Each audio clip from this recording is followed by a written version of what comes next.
8 वर्षापासून गांधीनगर मित्रमंडळातर्फे इथे याच ठिकाणी दहीहंडी फुल थाटामाटात आणि जोशात साजरी केली जाते आणि वर्षानुवर्ष इथला जो काय प्रतिसाद आहे नागरिकांचा असेल, गोविंदा पथकांचा असेल, हा वर्षानुवर्ष वाढत चाललेला आहे।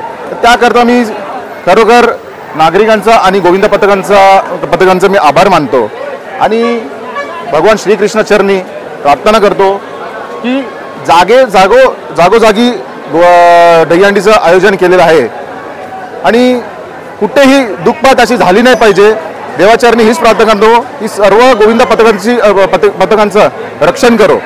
त्याचबरोबर भगवान श्रीकृष्णाच्या चरणी ही एक प्रार्थना करतो की कल्याण डोंबिवलीकरांना घाणीपासून, खड्ड्यांपासून आणि सर्वात महत्त्व म्हणजे ट्रॅफिकपासून मुक्ती मिळू दे।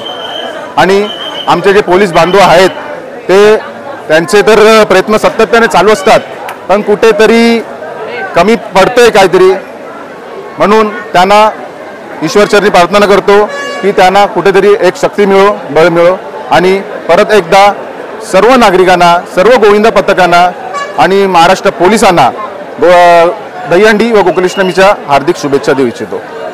आमचे स्नेही मित्र प्रतीकजी पाटील यांनी मला खास आमंत्रण दिलेलं। आज मी ठाण्यावरनं कोपरीवरून गांधीनगर मित्रमंडळ या दहीकाला उत्सवास आज भेट देण्यासाठी आलो आहे। सातत्याने 8 वर्ष हा उपक्रम त्यांनी सातत्याने राबवून हा दहीकाल्याचा उत्सव आणि तरुणांचा जोश इथे या डोंबिवलीमध्ये जिवंत ठेवला आहे। आज दहीहंडीच्या निमित्ताने आज मी प्रथमच डोंबिवलीत आलेलो आहे।